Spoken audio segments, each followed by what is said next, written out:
This conference will now be recorded.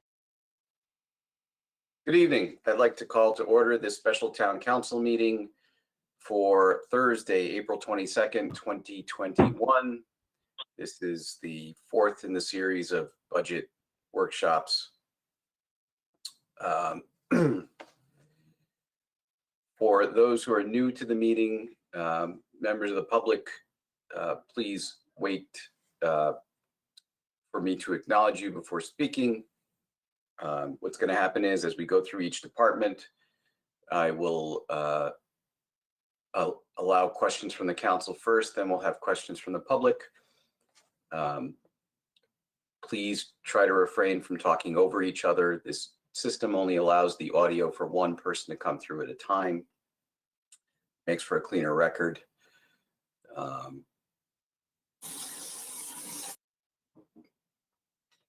And if you have background noise coming through your unmuted microphone, I will mute you. So with that, please rise for a moment of silence.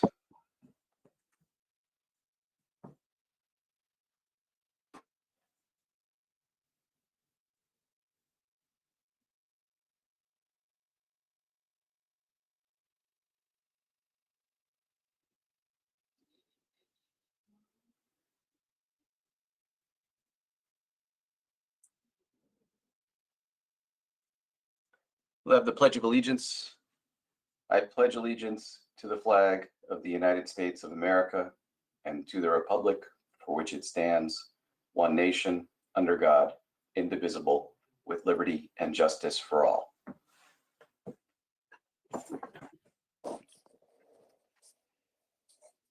Madam Clerk, would you please call the roll? Yes, Fishbein, Here. Laughlin. Here. Marone, Here. Morgenstein, Shortell, Here. Tata, Here. Testa, Zandri, Here. Chairman Cervoni. Here. So the departments we're going to hear from tonight are the Coalition for a Better Wallingford, Youth and Social Services, Park and Recreation, and the Board of Education and their cafeteria budget. So with that, I see somebody logged on for the Coalition for a Better Wallingford. If you could identify yourself for the record, please. Hi, Vin. It's Ken Welch, president of the coalition, and Jesse DePonte. For the first time ever, I'm announcing her as the acting director. Well, congratulations to both of you. Thank you. So other than that news, what else is new with your organization? So a lot of things are happening. We don't have to get into the COVID restrictions and challenges. Everybody's familiar with those. The big change is that with the lack of funds coming from the activities that we would normally have had over the past year, we're at a severe shortfall of funds to keep our programs going. In addition, we've taken on a lot more programming than we ever have in the past. A lot of this is due to Jessie joining us. A little bit of background on her. She's been with us about a year. She came on as the community outreach coordinator. She set up the Life is Good relationship. She's been managing that and overseeing the start of the store. She was part of the What's in the Bag program last year, Red Ribbon Week, and really a full year of activity. I've made it known to the organization and our board for the last 3 years that after 7 years, I needed to get back to work. This is a monumental commitment and hard to find someone to take over that role, and been very happy that Jessie's more than adequately equipped. She's a lifelong resident of Wallingford. She's currently working in a program at the Northwestern Connecticut Community College under the Labor Department grant that takes kids into the program and gets them bachelor degrees. A lot of these kids are dealing with substance abuse issues, mental health issues. And she came to us a year ago and said, you know, it's nice that she's got all this education and learning, but she wants to do it for her community. So again, a tremendous breath of fresh air. Two signature programs that she's overseeing and defined for us. One is called Junto, which is a program for 18 to 24-year-olds. We meet weekly. They do a monthly activity. There's also weekly counseling for them. We've been taking the state's lead on that. We've got a couple of counselors that meet with kids on a weekly basis, and that's really gaining some momentum. As an adjunct to that, we're starting what we call the Junto Junior Group. Over the course of COVID year, we've had a number of parents and kids come to us with mental health issues at the middle school level. We're working with the legislature, in particular Mary Mashinsky, to get a bill put in place that would provide some funding for this group, because we think the long-term effects that COVID's going to have on the mental health wellness of middle schoolers as they move into high school is going to be a burden to every community. So those are the highlights. I mean, we're going to continue to do all the things that we have. There are enhancements and trainings and supports to all that. I won't bore you with those unless you're interested in hearing about them. And if you have any questions, I'd be glad to answer them for you. So for the benefit of those who are looking for you in the budget, are you the $30,000 community grant under the Youth and Social Services budget? So we've asked for that to be increased to 50 this year. So for the last 2 years, the $30,000 has covered our rent and our overhead expenses and an administrator. Except that our administration needs have grown, and in the last 2 years, we've funded the $12,000 shortfall for that from other sources, some private funding, and some of the fundraising that we do. So our actual overhead costs have gone from 30 to 42,000. Okay. The other $8,000, well, the other 8 that we're asking for there is a stipend for Jesse to get started. So that's why it's going from 30 to 50. Okay, but That was Mr. Bose, am I correct that that's where the town is funding the coalition? yes.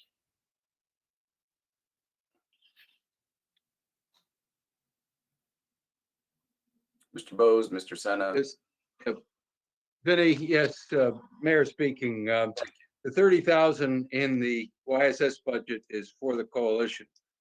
And part of the reason we reduced the funding, I think there's another 30,000+ that's a grant that they will be receiving in the grant that goes to the health department.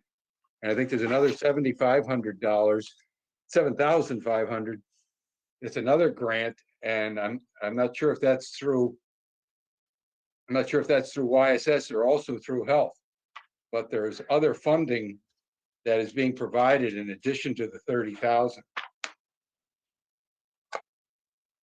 Yeah, so the grant from the health department is program specific.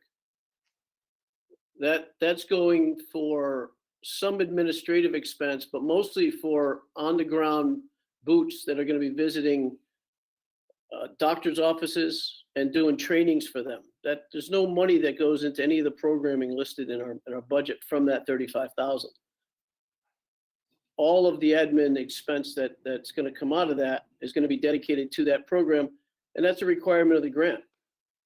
The $7,000 is the Lpc grant that we've always gotten for programming, and that has covered things like the community family day. It's funded some Red Ribbon Week stuff. It's also funded some opioid awareness, and last year we took about $1,500 of that money and we did some legislative advocacy work to combat the potential for marijuana being legalized in the state. We're doing the same thing with those monies again. Those were never funds that we could put into our overhead expense. All right, thank you. First question from the councilor is from Councilor Tata. Thank you, Mr. Chairman. I guess I'm just a little bit confused as to the amounts and where is this funded. So there's the line that the chairman was just speaking of, 58201 community grants. And it doesn't say coalition, it just says community grants. And I'm assuming, and from what we just heard, that whole 30,000 goes to the coalition.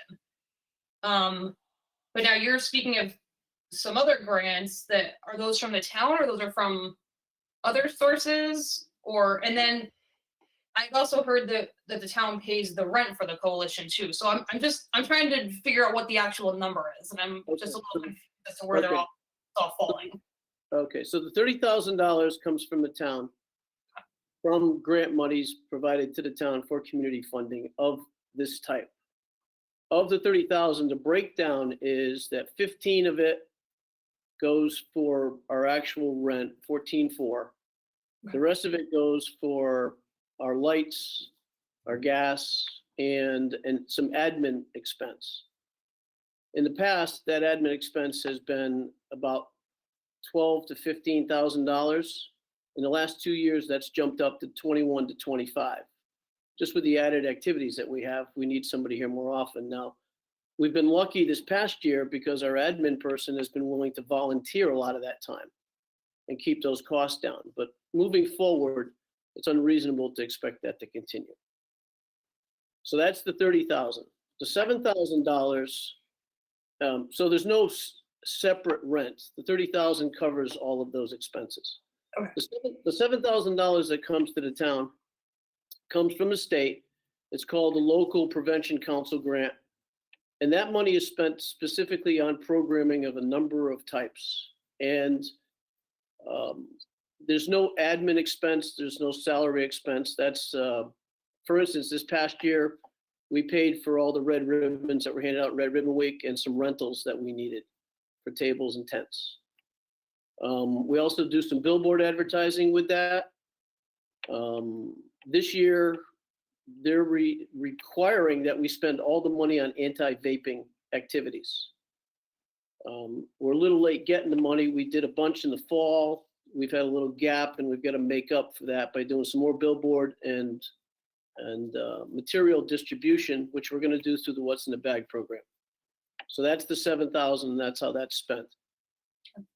There's small amounts of that money that go towards things like like I mentioned, the family day, open mic nights, some of the Life is Good activities. So it's kind of a mixed bag. So, depending on how much money we have left over, we'll decide how enhanced we want to go with some of those programs. But that is programming money. We also run weekly bereavement groups, hope and support groups. So we facilitate a lot of other weekly groups as well. That's also included in there. Okay, great. No, that clears it up. I didn't understand you were saying that that's what made up the 30,000. I thought it was the 30,000 then in addition to. So, no, that answers the question. Thank you so much. We should be able. There's one more thing I'd like to talk about. So as you may or may not know, we've opened up a storefront, and we're selling Life is Good products. I wanted to make sure that everybody was aware what that looks like financially to us. So we got a private donor who lent us $2,700 to buy the initial product to get that going. The coalition spent about $2,500 outfitting the store. And we've had about $9,000 in sales so far. We haven't paid back the $2,700. And there's no limitations on when that has to be done. We were just told that, they'd like it back within a year. The goal with the Life is Good store is to provide long-term funding of some level for the coalition and the Life is Good activities. Year to date, we've generated $9,000 in sales. In round numbers, that generates about 50% pure profit because the work is being done by volunteers. So right now, we've generated about a $4,500 profit there. For the first year, the idea is to reinvest that in more merchandise so that we have a more well-outfitted store and long-term can produce more revenue as a result of that, increase the traffic.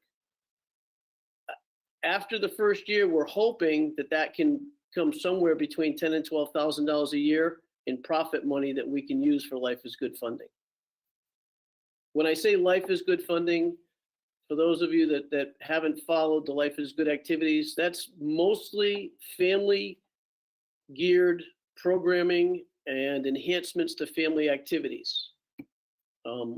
I don't, right now, there's no plans to turn that into mental health stuff, except that positivity training and positivity help for families and promoting interactions within families is the primary focus there.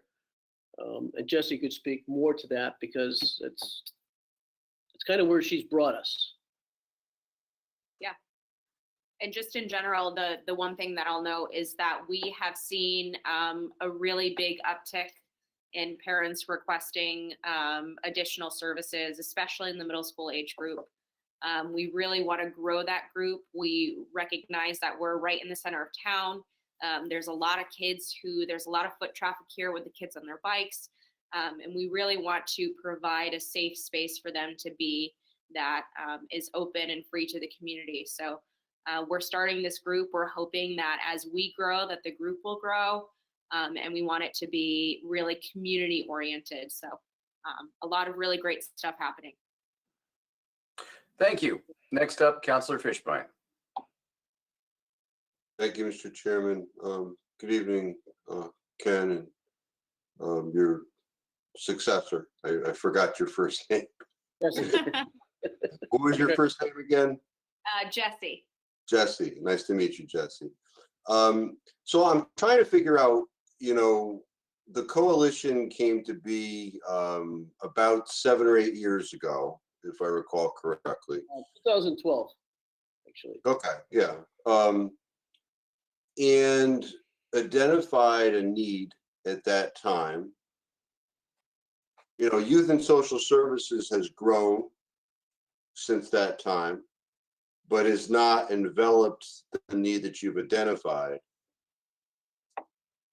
But what I'm hearing here is that, for $30,000, the taxpayers are paying for a storefront to sell Life is Good products and certain activities, the bereavement activities. I know that we had talked to Youth and Social Services about doing stuff like that, and then to pay administrative salary for that. My question is it perhaps time to, be enveloped from Youth and Social Services? Is that something that would be for the betterment, not only of the taxpayers, but the services? So I don't think it's appropriate to say that you're funding a storefront so that we can make money. The whole growth of the coalition under Craig's tutelage was for us to serve that particular need in the community. As you know, Craig was very good at developing organizations in town where he saw needs in the community. You mean Craig Turner? Craig Turner, yes. So we got his support because he knows we can get more done with volunteers and community activism than you're going to get from a Youth and Social Services director who's trying to get people to understand some of these dire needs that families have and are maybe a little unwilling to admit publicly. So we started serving that need in a very specific way: heroin overdose deaths. And that's grown into anti-vaping, anti-marijuana, anti-drinking, mental health wellness. It's allowed the coalition to have more of an identity. I don't think we'll ever be not associated with Youth and Social Services. Those two things go hand in hand. I'm not sure, as our identity grows and we do more programming on our own, there are two things that happen there. One, we get healthier families, and I don't think anybody would say that isn't happening. And secondly, we're saving lives. When we started this, we were losing an average of 17 people a year to overdose deaths. The state average has gone up, and we're now only losing 3. There's a direct correlation between the work we do and that statistic. And that's just one small piece. I can point to things like mentorship, where that's gone up, where high schoolers now, where they used to be 1 in 5 felt they had an adult mentor in their life they could trust. Now it's almost 3 out of 5 because of some of the programming we do. We can point to underage drinking that's gone down. We can point to smoking, which is virtually non-existent anymore. So it isn't just what we started out doing. In our services, our understanding of the needs of the community and the way we adapt and promote those prevention activities has been to a significant benefit in this community. And yeah, does it happen with some independence? It does, but it also happens with the tutelage and oversight. And I don't think it would be fair to kind of kick us to the curb and say that, that's not available to us. It's been enhanced, in fact. I mean, now the state is now driving a lot of their prevention activities through the health department, where it used to be youth and social services, and we see that changing. And we're trying to adapt to that as well. And we're spending a lot more time with Steve and his staff as a result. Not that we're walking away from youth and social services, because they still have a number of the mental health issues and the abuse issues going on, and they're still serving it. And we work together with them on it. I think Mandy could attest to that. Well, I understand that you would agree that there's overlap. When I used to talk to Craig Turner about youth and juvenile drinking, it was a little bit of coalition, it was a little bit of youth and social services. And, because I understand that the core mission of the coalition, when originally created, had to do with overdoses from opioids. That was the impetus behind that whole situation. And as the group has grown, we're dealing with a private entity and governmental expenditure.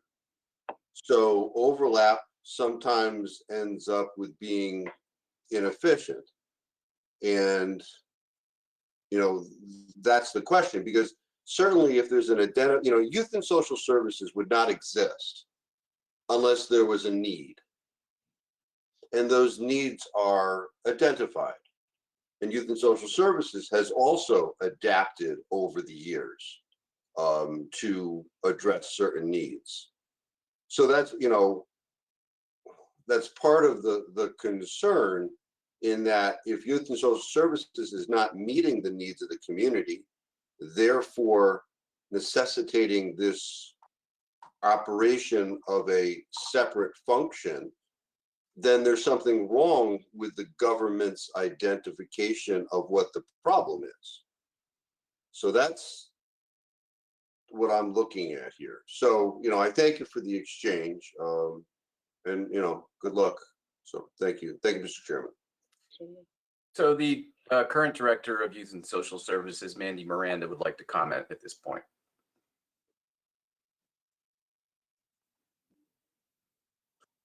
Okay.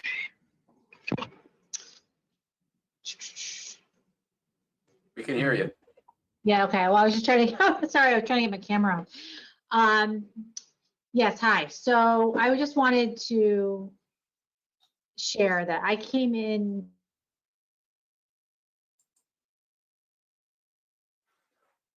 We lost your audio.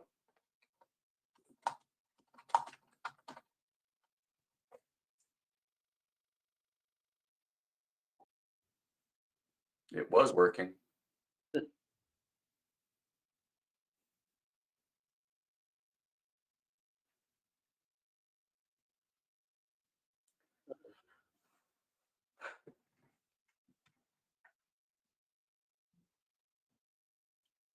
indicates that you're connected, that your audio is connected, but it's not coming through.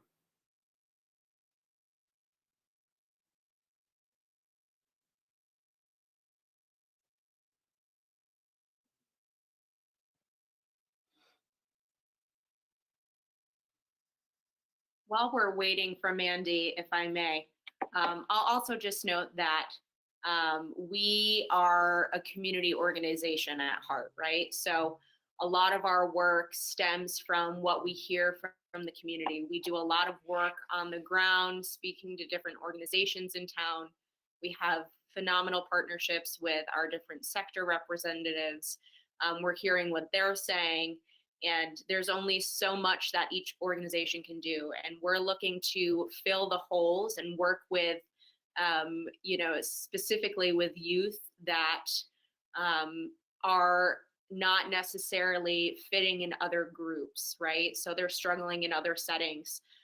And we kind of bring a different perspective, especially with Gento Junior, which we just started. We have licensed marriage and family counselors, which is something different than what other organizations are offering, because we really want to help kids develop their social and emotional skills. We've had quite a few middle schoolers who have come in and talked to us, or parents who literally will walk through our front door and say to us, please, is there something that you can offer my middle schooler? We're looking for programming for them.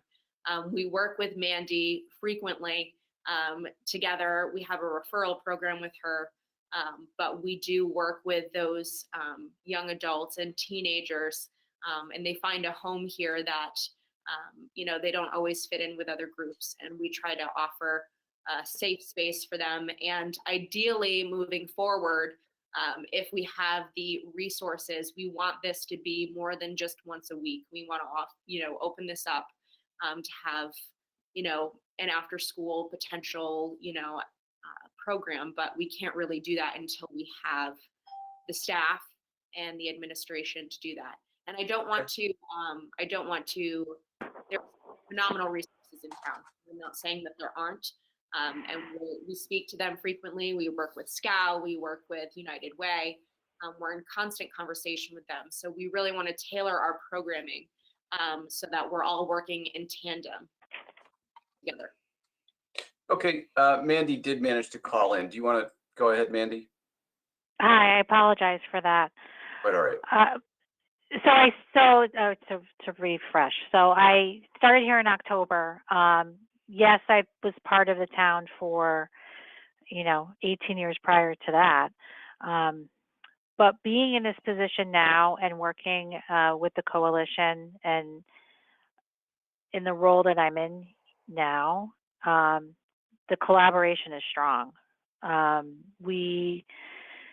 have found the way that I've utilized the agency as another step,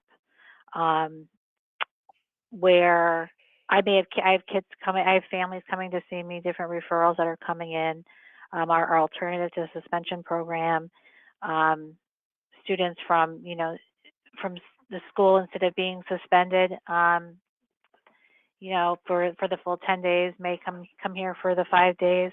I'm utilizing the coalition in that way. And we're working more as a team. And I've only seen the benefits from it, and the strong collaboration that we're, love working with Jessie.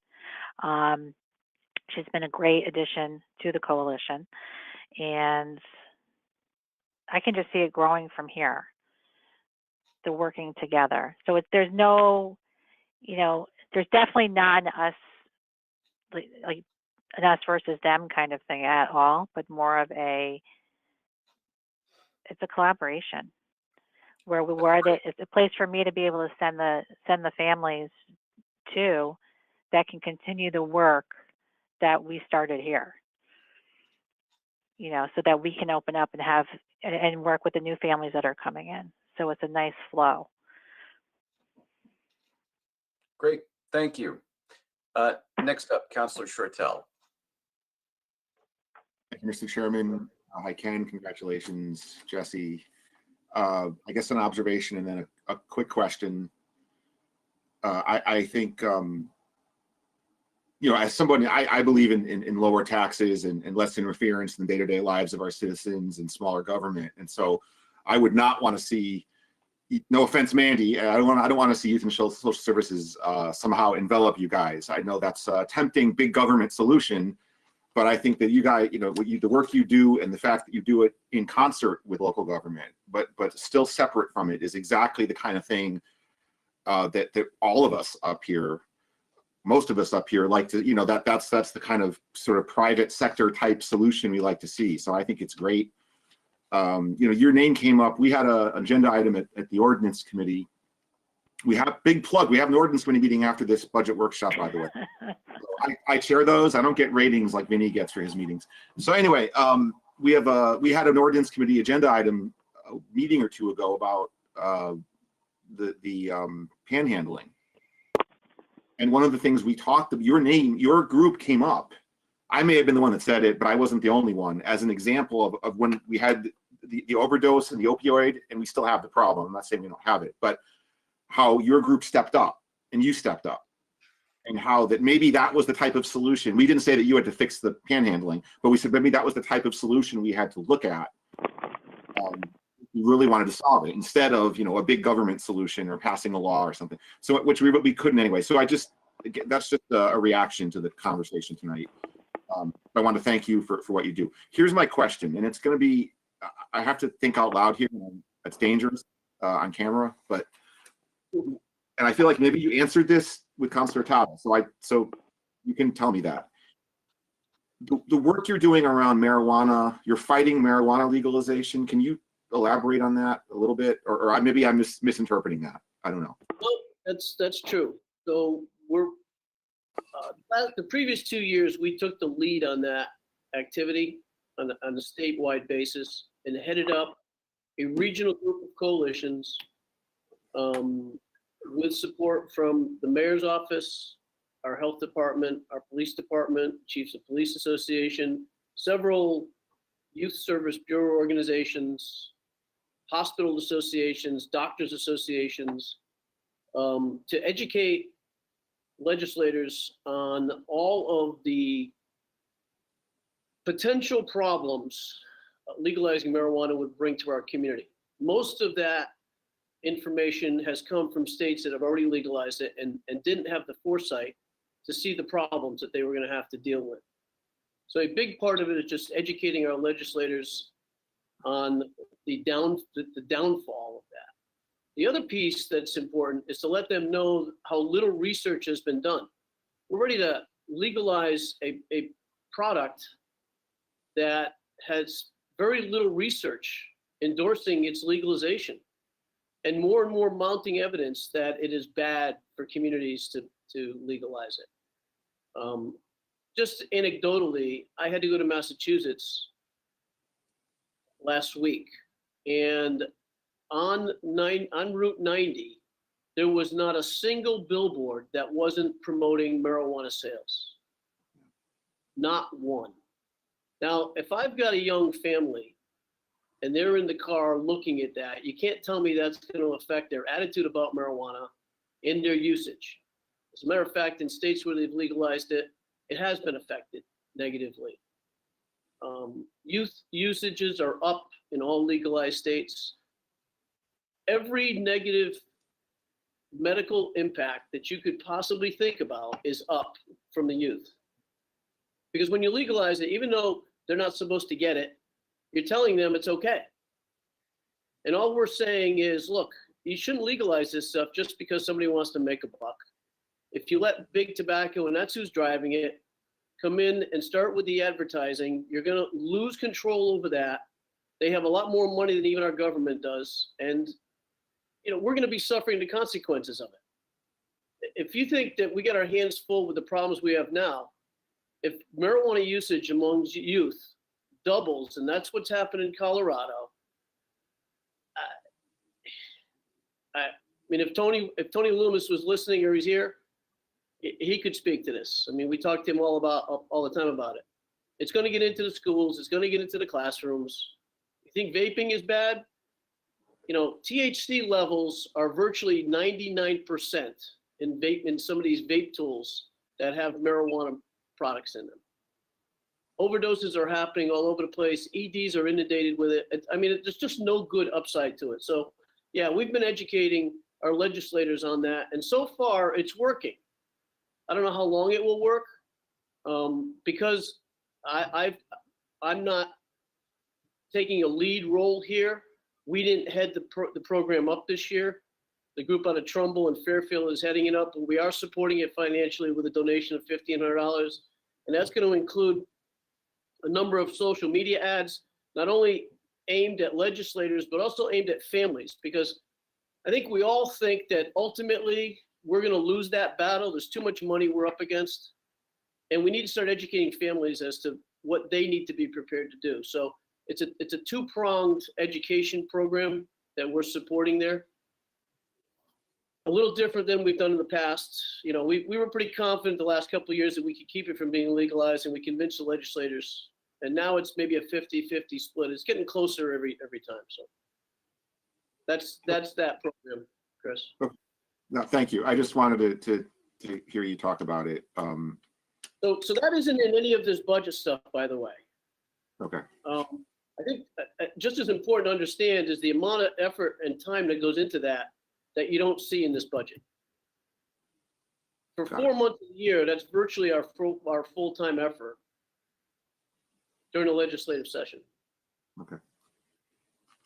Okay. Thank you. I appreciate that. Thank you for everything. Thank you, Mr. Chairman. Next up, Councilor Laffin.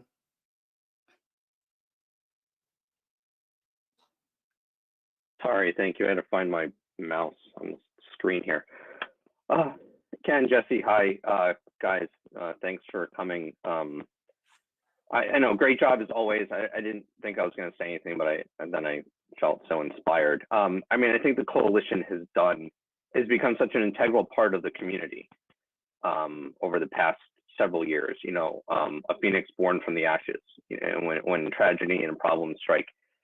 Or people come to me with minor things and they complain to me. I say, well, what are you going to do about it? And a lot of you stood up and are doing something about it. And I think, we're more than just, Wallingford is more than just a government.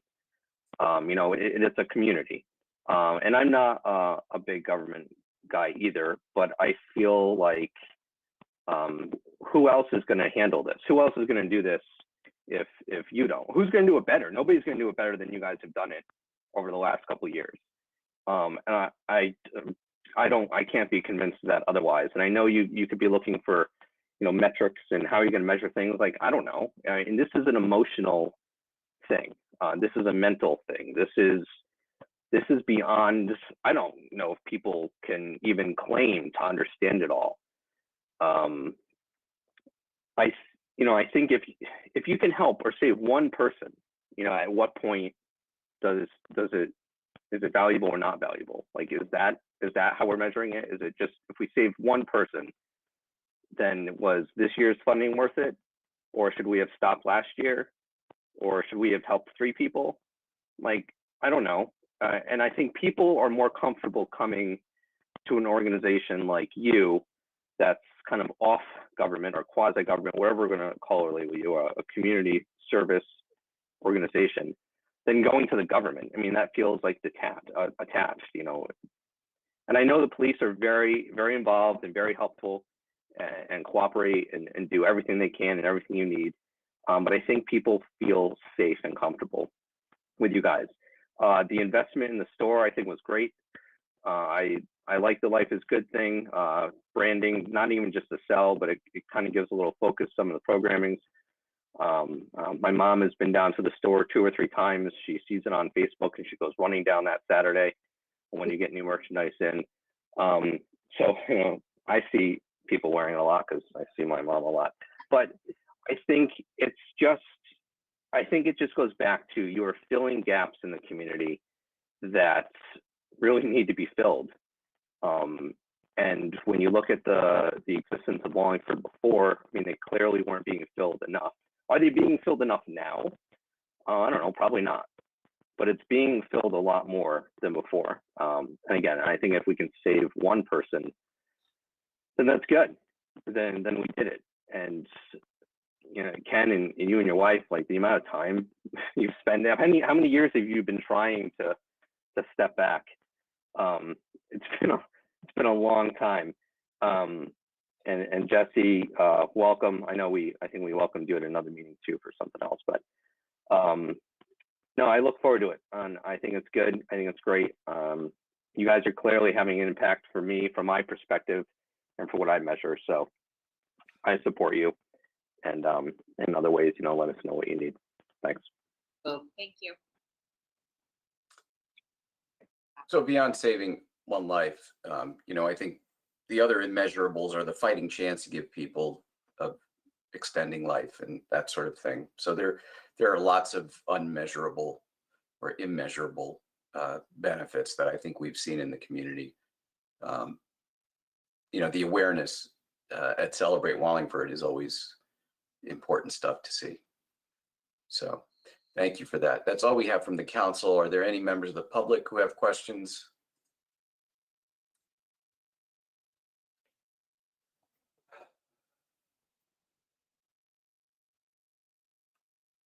And anybody on the telephone who has a question?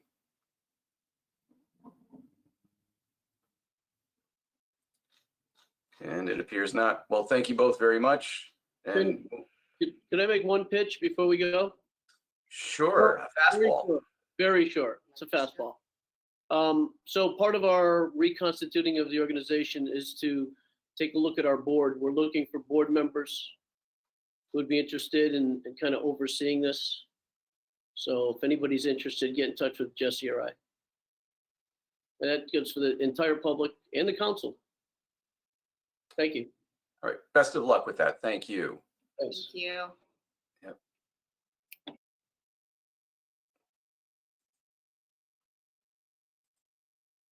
All right, moving along to Youth and Social Services. Miss Miranda, can we have you back? Yes, I'm here. Can you hear me? Yes, so how are things going in your new shoes? They're going well. I'm feeling more stable in my new shoes. So since being here, I've been, overseeing things, to getting the feel of the operation, seeing what programs are here. I know in the public hearing, I want to say last week, one of the questions that that was for me was regarding staffing. And currently, we are fully staffed. We have a program coordinator now, who started last week, actually. And then we did have a position for the full-time position on the book that was to start January 1st of 2021, that had not been filled. But moving forward into the this budget that we're talking about now, that's actually a part-time position. So I wanted to address that. I know that question had come up. So really, actually, we're maintaining the staffing that we've had here on the books. In the way of programming, one of the things that I brought over from my previous role in town is this diversion program. So that's been a big change over here, where I'm accepting referrals from the police department for the youth under the age of 18. Again, meeting with them, meeting with the families, referring them where they need to be. If there's programs within our office here that would fit for that youth, we're collaborating with other agencies like Coalition for a Better Wallingford or other programs in town, referring families to counseling. We're seeing as well, the diversion program also includes with the schools, a lot of work with students who are struggling with school, logging in, going to school, so working very well with the guidance staff, the administration at the various school buildings, going on home visits, that sort of thing. So that has come with me here. and we're planning on, increasing some programming, this summer. I think is really kind of our goal in trying to ramp things up, getting kids involved, families involved in different activities, as well as having that mental health component, utilizing, in our budget, using the mental health counselors that we have utilized in the past. So yeah, I mean, it's going well. It's going well right now. So I'm looking forward to the changes and the growth within the agency. That's good to hear. It's good to know that that somebody's picked up since Mr. Turner's retirement last year. Mm-hmm. Yeah. Terrific. Well, questions, Mr. Chairman? Mayor. Yes, there had been a question at one point about why the item on the social service contributions regarding mental health was not funded. I just wanted to mention the answer to that at this point, if it wasn't covered before. Mandy just mentioned there is mental health attention from YSS, but the line was for the Region 2 mental health program. In fact, that program was funded in the 1920 budget, 2019-2020, and the money was never requested. There was not a request for the current year, and there is not a request for this proposed budget. Hence, the money has not appeared there. I have heard that maybe the Region 2 Council was not as active. I'm not sure what the reasons are, but that's why the money is not shown as a contribution on the social service page. Thank you, Mayor. That was probably as good a time as any to answer that question. I don't seem to have any takers or questions from the council. Questions from the public?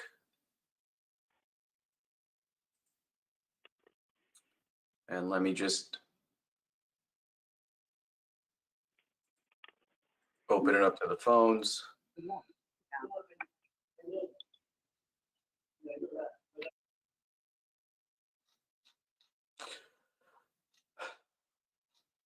Well, that's it. Thank you, Ms. Miranda. Please keep up the good work. It's important stuff. Thank you very much. Have a good night. Yep, you too. Thanks. All right, moving along. Next up is Parks and Recreation, or Park and Recreation as it's written on our agenda. Mr. Michaels, are you here? Yes, I am, Mr. Chairman. Good evening. How are things going in your world? Things are going well, thank you. We're starting to see the turnaround as we see the light at the end of the tunnel with this pandemic. We're starting to see people feeling more comfortable and coming out and coming back to participate in programs and coming back into the recreation department. So it's a welcoming sign, and we're very happy to see it. Terrific. Questions for Park and Rec?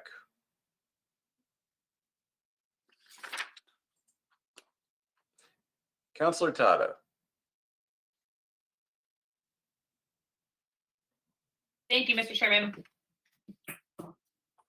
I had emailed questions beforehand, so I just wanted to, you have them, but I just wanted to read them one at a time, if you wouldn't mind answering, just for everyone's benefit who didn't see them.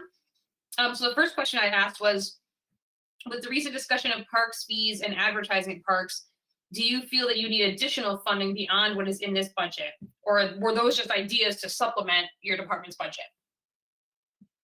Yes, thank you, Councilor Tata. So in reviewing your questions that you had sent over, it's actually two separate, I guess, two separate trains of thought here. So the park fee structure, just to go back and give you some history. So back in the fiscal year 2006, 2007, the Parks and Recreation Department gave up a general fund line called Parks Beautification. it was a line of, I believe it was only like $3,000 on the general fund side. What the department did at that time was gave it up, and inside the special fund created a park and facility fee account inside the special fund. So anything that came in for park fees, as far as pavilions, field rentals, room rentals at the Parks and Recreation Department, it went into the special fund facilities, and that money is then turned around and used in that fiscal year that it's collected in to pay for broken playground pieces of equipment, to replace swing seats, to pay for our building to be painted, to buy various pieces of equipment that we would need at parks or within our facilities, kind of along the lines of the pay for play. What we're doing now is we're just reviewing the fees, adjusting a slight increase, and looking at who's using our facilities in that sense. So the advertising is another avenue that we're looking at as, I would say, supplemental, but we're looking to collect those fees and put them in the Recreation Commission line, to have those fees carry over, or the funds carry over from year to year. So if there is a project that we're looking to fund, let's say, for example, the redesign and renovation of Marcus Cook Park, for example, and it's going to cost $140,000, and we raised $70,000 in advertising. Well, we can fund half the project through the advertising money, and the other half we would have to ask for, out of general fund. If we needed to resod a baseball field and it was $35,000, and we had $35,000 in the account from collecting advertising fees, we would use the money to resod the baseball field and not come to the council for the funding. So that's where we're looking at it from those two avenues, if that answers your question. Yeah, it does. I just want to make sure, that you felt that your budget was adequate even without those. So that makes sense. It looks like you're looking to do those more to plan for bigger projects, so you don't have to maybe get as much from the town. So yeah, so that answers that one. And then my second question was, based on the budget, we give contributions to many sports leagues, arts groups, things like that. And I was just wondering if we would be able to add those nonprofits who run the camps to that list. So for example, in the Parks and Rec budget, we have, contributions to different sports leagues, the Wallingford Symphony. And so because the nonprofits that use those camps, we're expressing maybe a bit of a, hardship with having to pay the rental fees that I know is on our next agenda. So we haven't really looked at those yet, but I'm just wondering if those are something that could be added to that list, even if it would just offset them a little bit. So, I'm sorry, go ahead. Yeah, no, and then just the second part of that was just, I didn't know if the sports teams also pay usage fees for the parks. I'm just trying to understand the difference between the different groups and what they pay to use the parks. Sure, absolutely. So I'm actually going to answer the first part with a question to you. Would it be prudent for the Parks and Recreation Department to fund nonprofit organizations to run summer camps who are competing interests to one of the pillars of the foundation of what Parks and Recreation does? I mean, why would we fund groups to run camps when, really that's what we do? That's a pillar in the foundation of Parks and Recreation and what we do in the community. We'd be kind of shooting ourselves in the foot. Yeah, no, that makes sense. But then what about the sports leagues though? Because So that's different. So that's a different, that's a totally different group. So the sports leagues, Little League, youth soccer, youth lacrosse, youth football, all those leagues we endorse and give the league contribution, because if there was no volunteer group to run these leagues or to provide these services in the town, it would come back to the Parks and Recreation Department, and we would be running these leagues, which we're not staffed or outfitted for.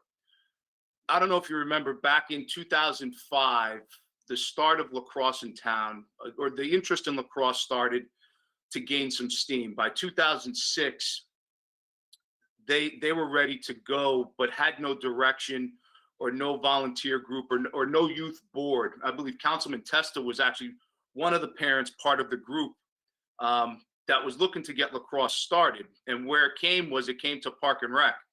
And Park and Rec ran the Youth Lacrosse League for 2 years to help it get on its feet so it can develop a volunteer-based group so it can run like a little league and youth soccer and youth football and kind of have their own volunteer base to become a youth organization. So if we don't endorse these groups and they happen to fold up shop and there's no youth soccer in town, it's going to come back to us and we're going to be responsible to try and find a way to run the league.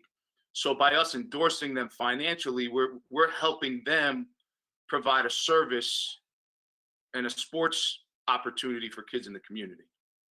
Okay, perfect. Yeah, that makes sense. But then in regards to the camps, so the camps is something you're saying Parks and Rec can handle and does handle. Is that the difference between? We do it now. I mean, we run Okay, camps. okay. Got it. Okay, understood. Perfect. And then my last question is about the pool. So I asked in my email to you, it does not appear that there is any pool funding in this budget. And since the summer 2022 pool season, so next summer, would need to begin with funding in this budget that we're talking about now, does this mean that the pool will not be opening in June of 2022? And then I followed up with, should we or could we add the costs of the typical pool opening and operating through the end of the fiscal year, which would be June 2022, to this budget in anticipation of a full season in 2022? So just to kind of explain that further, the pool season spans 2 budgets just because of where the fiscal year ends. And since there's no funding in this one, now I'm concerned that not this summer, but the following summer now, if we did, I know that the goal is, for Park and Rec is to get the new pool, but I'm just trying to think, if that doesn't happen, might it be smart of us to just add the funding so at least we could open the current pool and do the spring maintenance that needs to be done?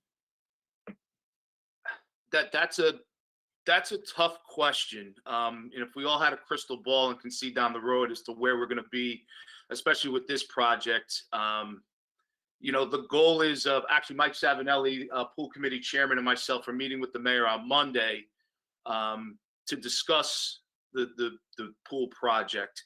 My hope and my ultimate goal is that we are back out to bid with this project. I think based on the response that I received from most of the council, if not all of you in our meeting in February, is you think that we're all in the right place for it. I just need to make sure that everybody else is on board and we are able to put it out to bid. I don't want to continuously put something out to bid if we don't have the entire support to move forward with the project. In our budget meeting, Jim Bowes had made a very good point that, we don't want to continuously put this project out, have these companies put time and effort into putting together their bids and then not follow through with it, because eventually the contractors are going to say, well, forget it. They're going to walk away from it. Again, my hope is that we can get this out. In a perfect world, if it was up to me, I'd like to see it go out by the beginning of the summer, but that's me. Okay.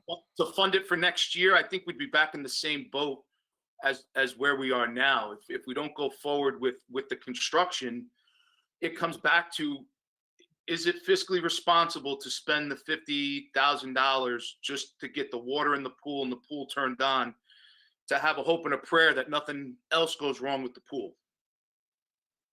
Okay, so then, do you think the council could maybe get some sort of an update after your meeting on Monday? Just because I would almost, I'm thinking about possibly, maybe making a motion just to add the opening costs, just so that they're in there, just to have them just in case. Because I don't, if we don't go to bid, or if the project doesn't get done, or whatever happens, I don't want the next summer to come and then we say, well, now we can't open it because we didn't put it in the budget. So is that something we can maybe get an update on before we have our motions meeting, and then we can decide, if we want to add that in or not? Absolutely. Okay, great. Thank you. That would be really helpful. You're welcome. And yep, that was those are my only questions. Thank you, Mr. Chairman. Thanks, Mr. Michaels. You're welcome. Mr. Chairman, Mayor. it's just in regard to some of the conversation. And I hear Mr. Michaels say that the camps are a major activity. But if we can have private organizations providing camps, that takes the financial burden off of the town. No different than the football leagues, the baseball leagues, the basketball leagues, whomever do the same thing. I don't think we should be discouraging private organizations from utilizing our recreation facilities whenever they can, because they have their own constituents, and our young people and older ones, but people are able to show their skills, learn to play a sport. If that can be spread over more than just the government, it's good for everyone. Thank you. Next up is Councilor Fishbein.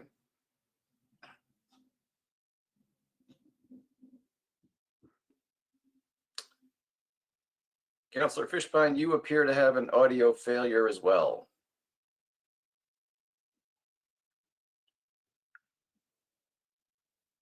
Still silence.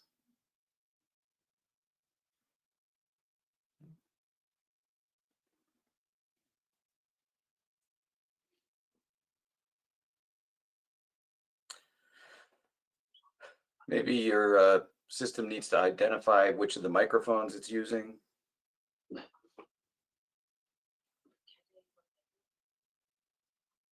Now you're muted. Okay.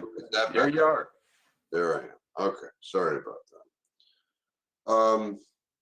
Going back to the contributions to other groups, I know that last year the council put out a request that any entity that's not directly affiliated with the town, that it provides certain backup information. And to my knowledge, none of the sports leagues had submitted that information. Am I missing something, or?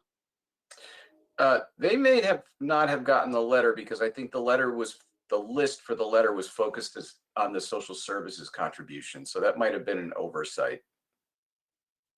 Okay. I would hope that oversight gets corrected in the future. And with that in mind, Mr. Michaels, what is since government through the taxpayers is getting involved in subsidizing these groups, what rules does government impose upon these groups as far as refund of the monies? Refund in what sense, Councilor Fishbein?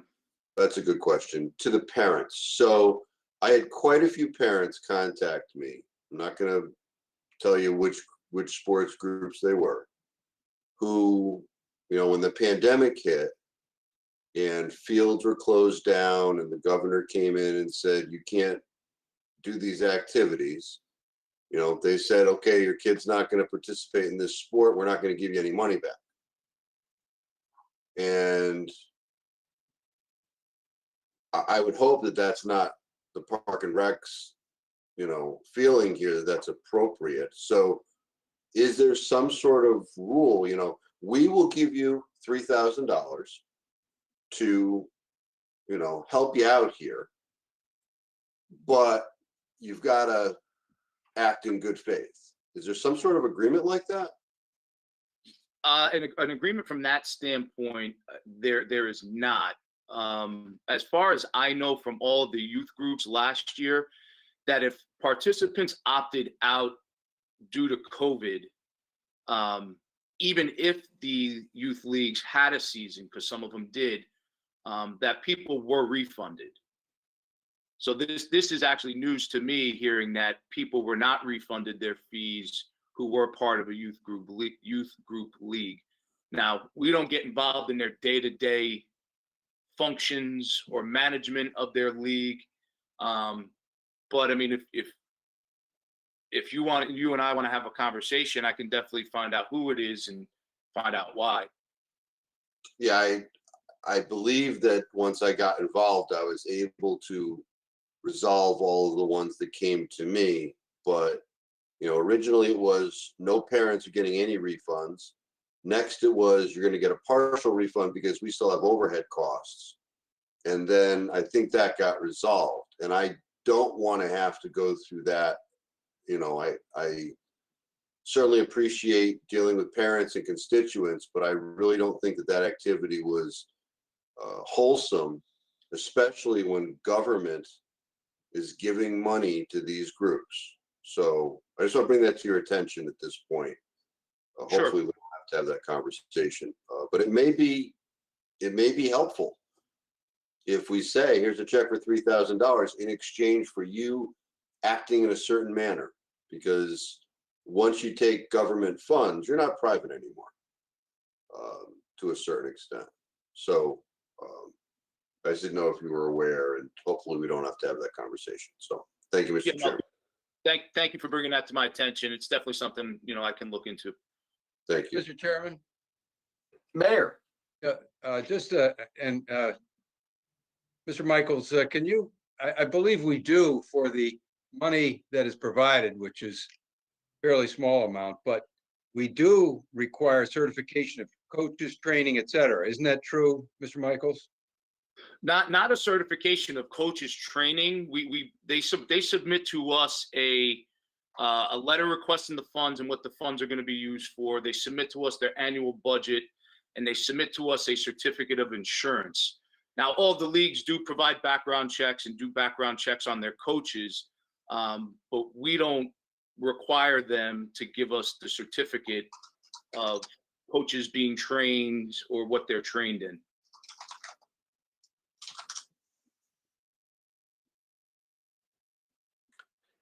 Okay, then on to the next, or Councilor Marone.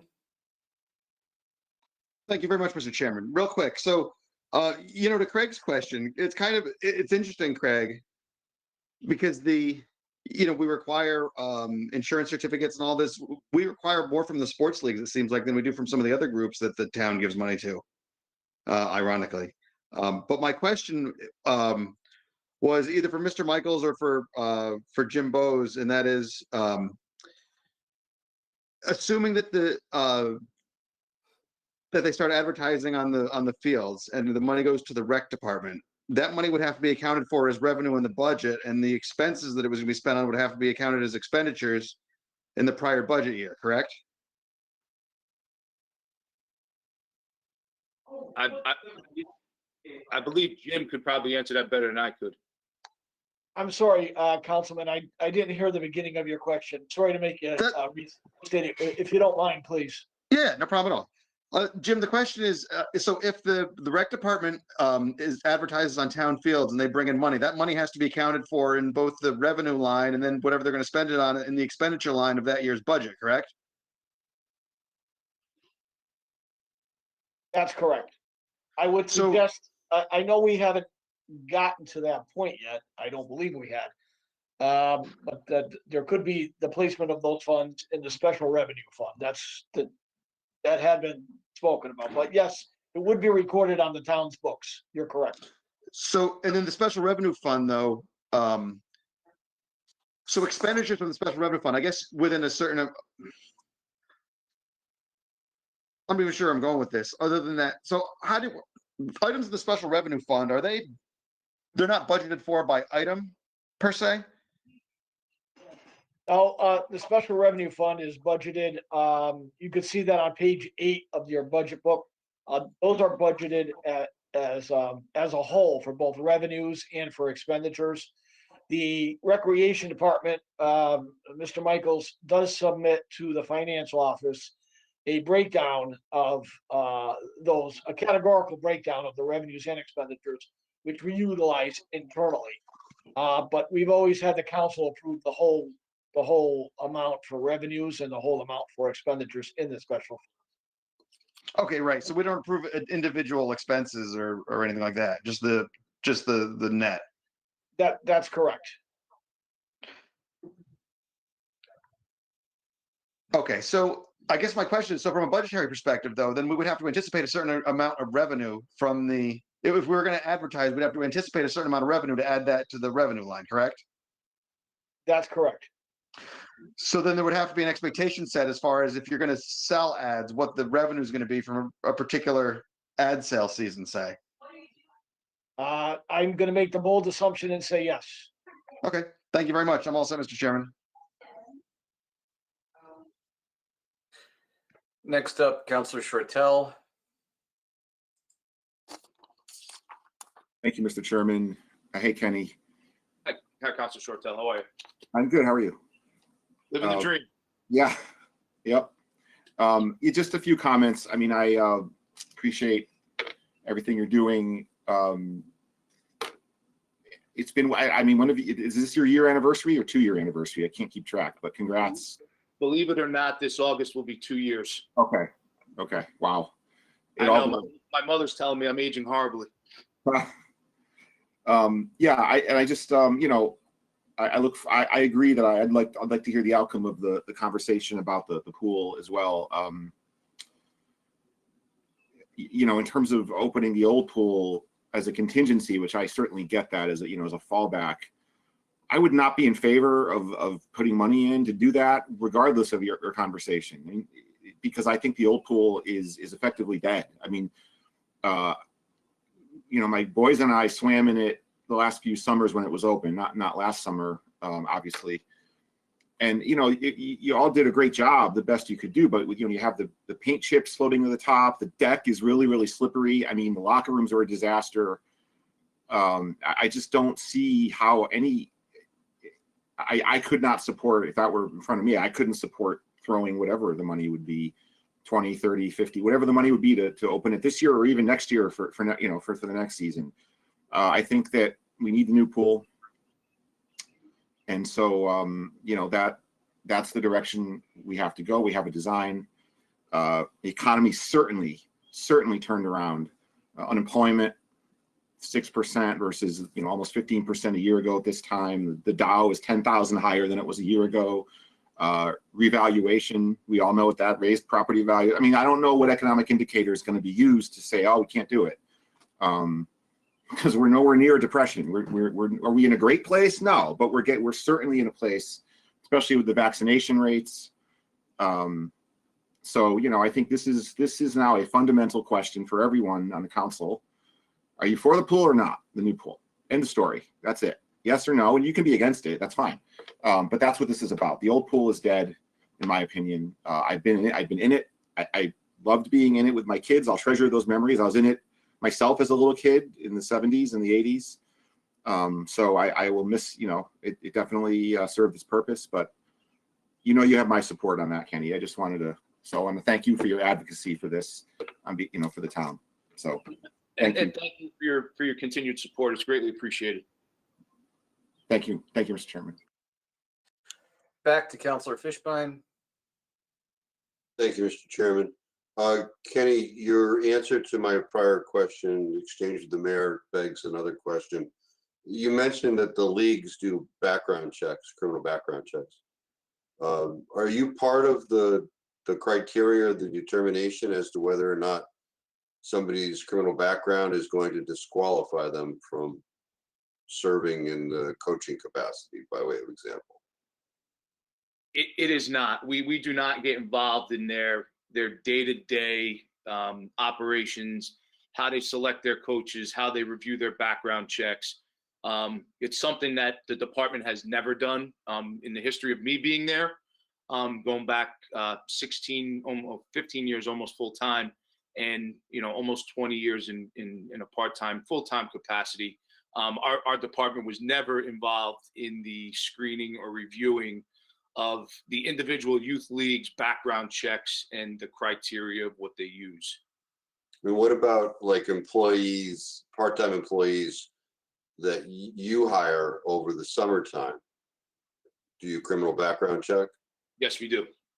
And what is the criteria by which there's possible disqualification?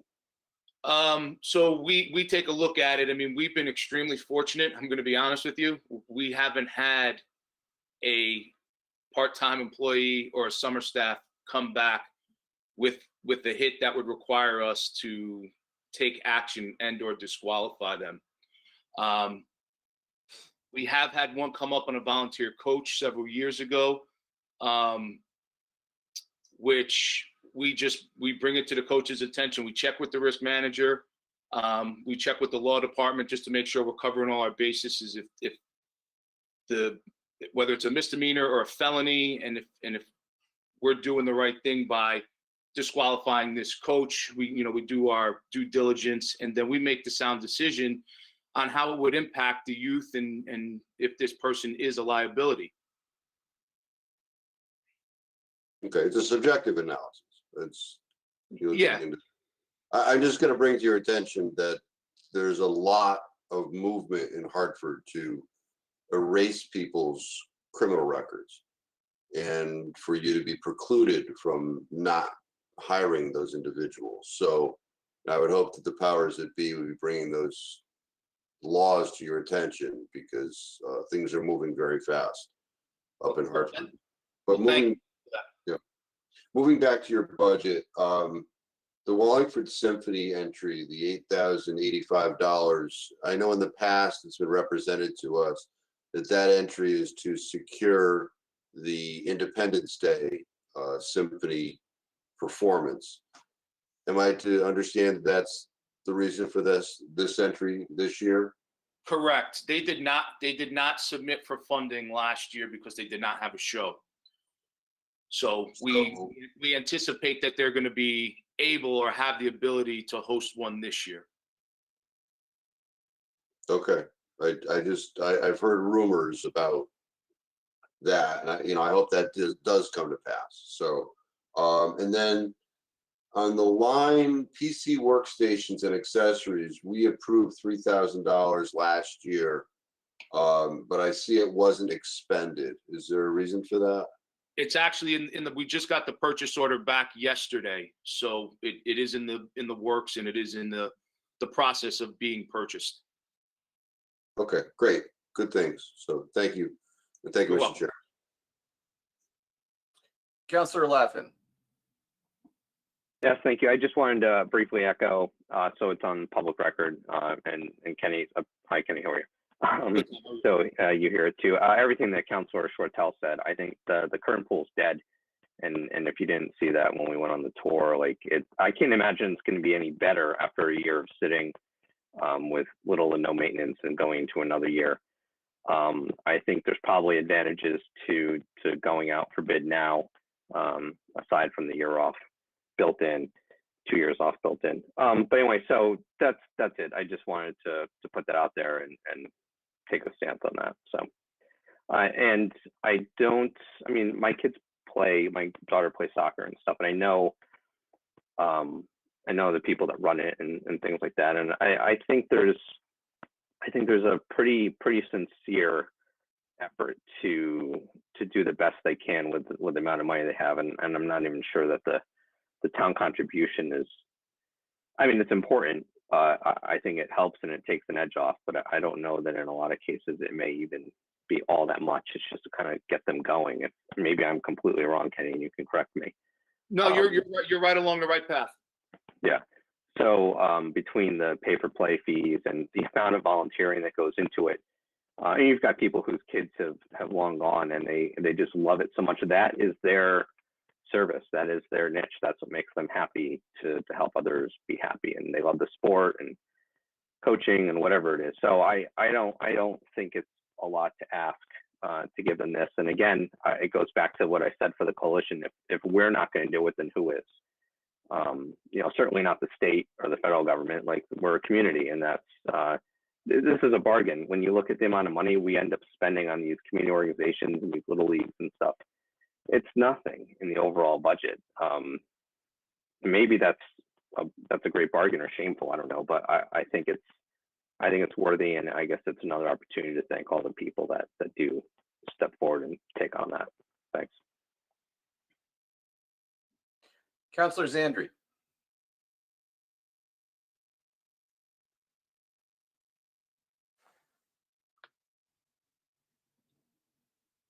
I think he's using a Microsoft product.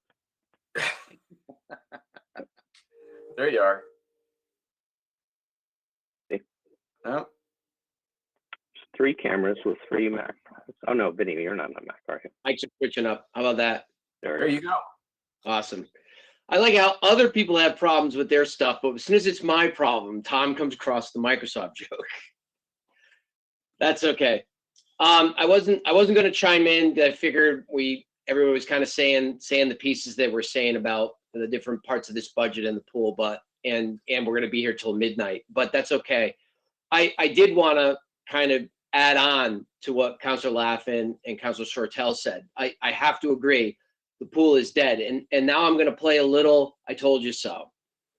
And I mean this to be critical and not directed at anybody in particular. But last year, with the bids we had, would have been the year to get all this work done for multiple reasons. Number one, no one was going to use the pool last year.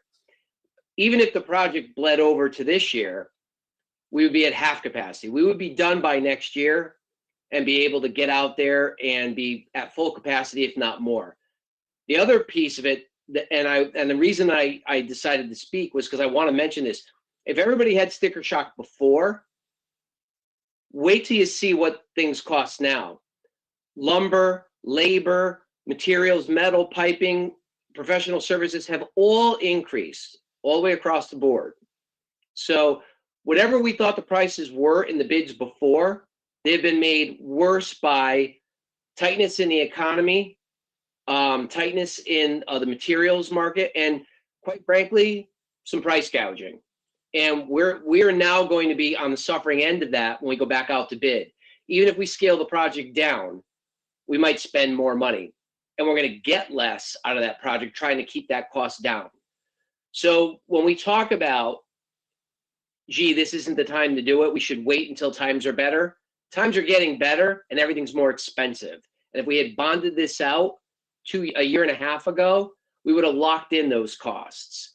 So I only say all of this because when these bids come back and they're higher for less parts of the project that we wanted, that is partially going to be a reason why.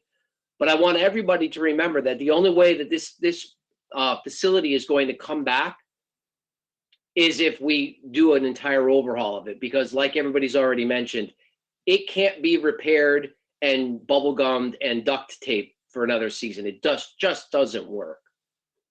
Thank you, Mr. Chairman.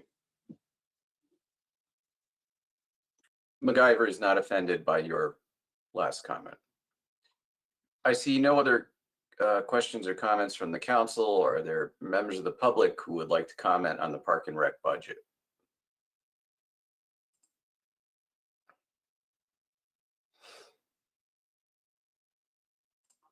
And I will check the phones. Anybody on the telephone who wants to comment on the Park and Rec budget? All right, with that, thank you, Mr. Michaels. Mr. Chairman, I did have 2 questions that were sent to me from the town clerk from a Ms. Kofer. Nice catch. Go ahead. So she had a question in regards to special funds, line item 42120. And the question is the park's usage fee currently under discussion reflected in this number, or is it under page 9, 42120? It's all one and the same. The number she's referencing is 50,000,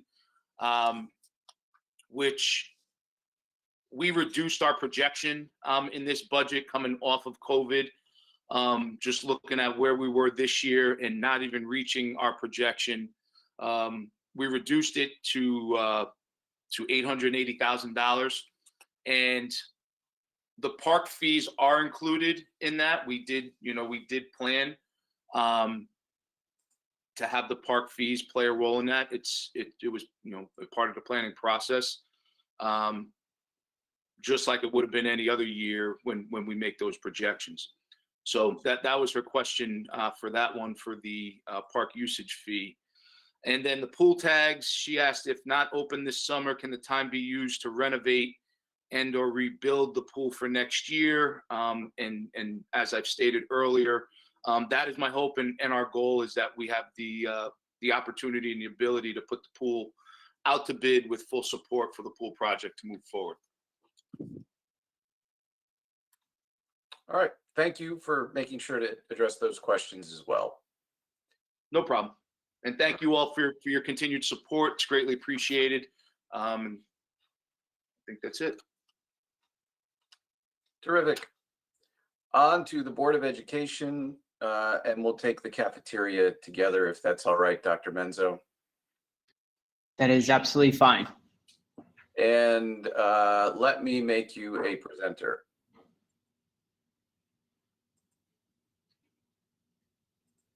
All right. You should now be able to share your screen.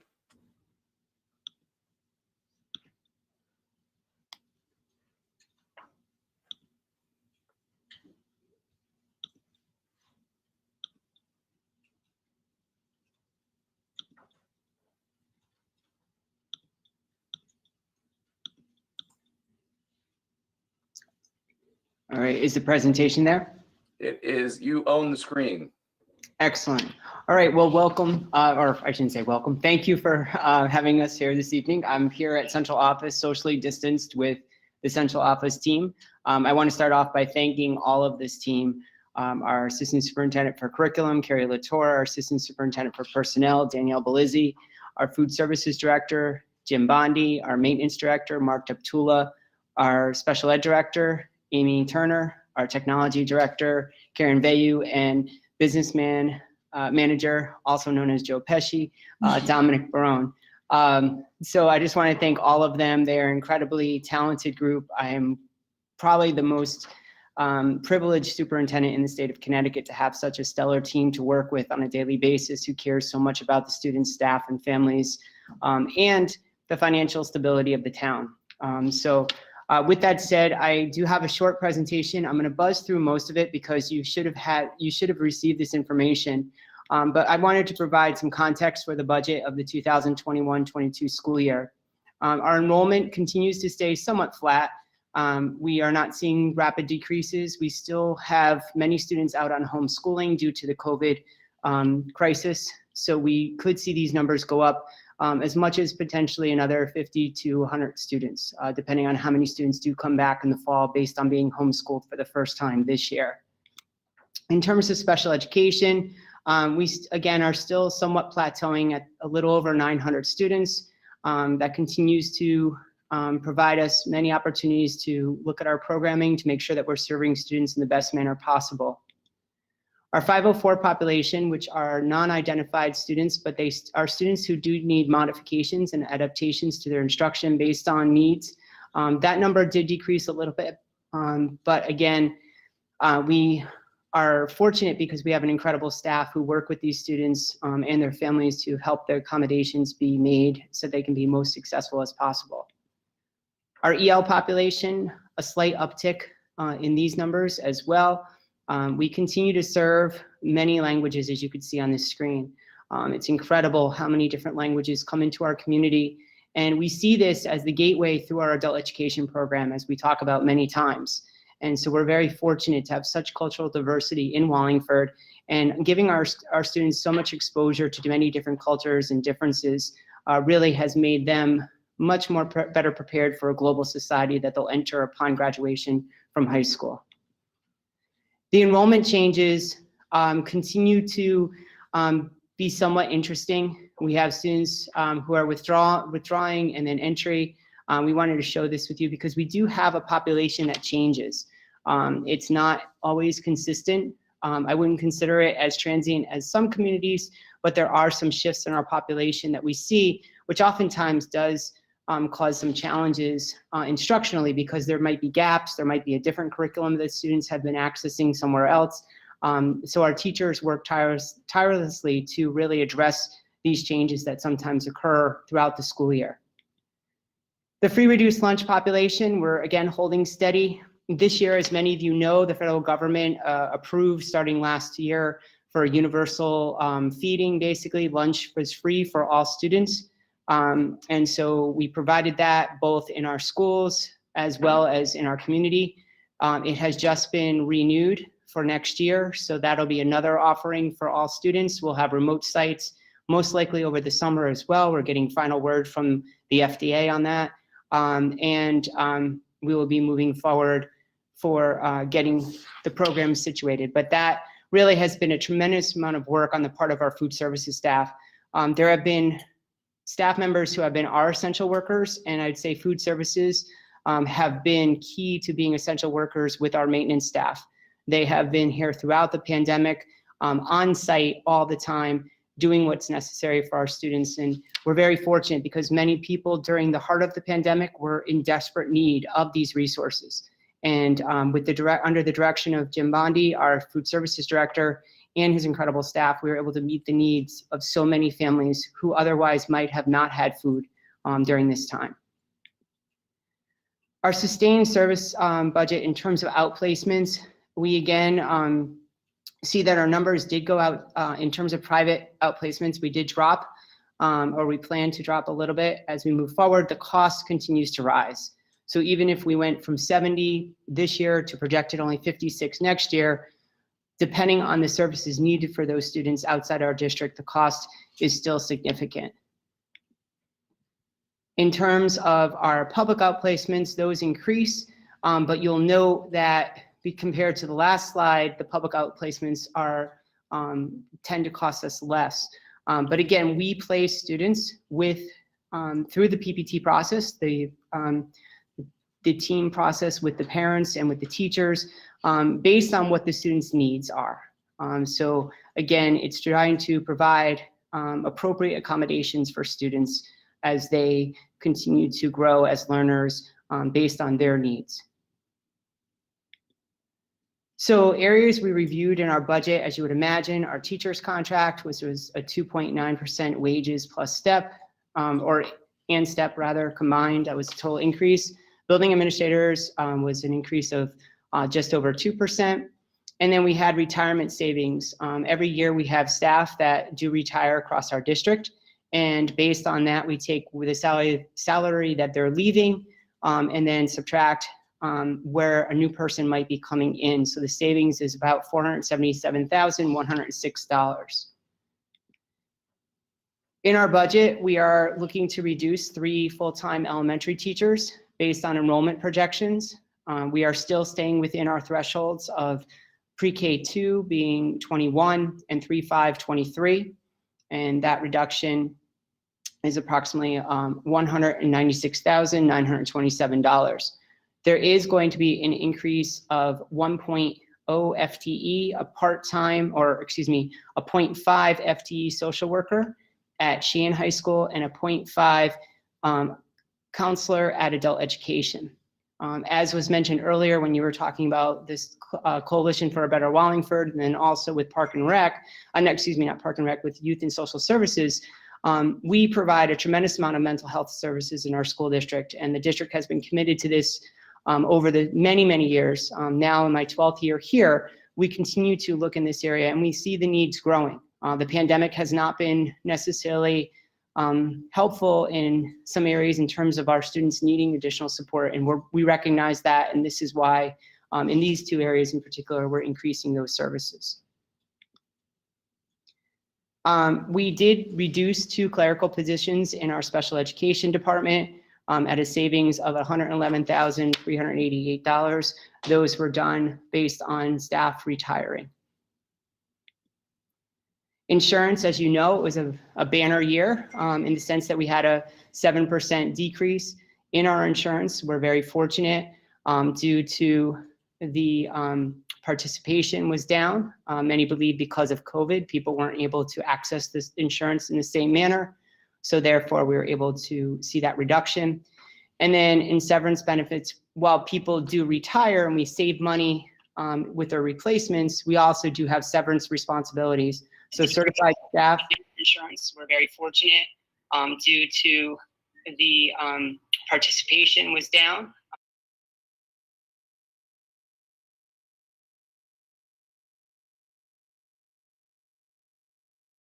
Certified staff, we had to pay $520,204 for severance benefits, and non-certified staff, $65,514.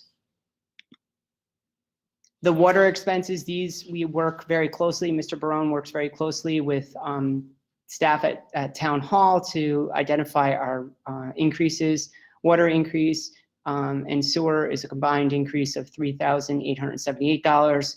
And you'll see that our electricity rate and oil, we see a reduction in our oil because the bid was favorable. Thank goodness that was locked in prior to the last few months. And then natural gas, we continue to see a potentially or a 3% increase in that area.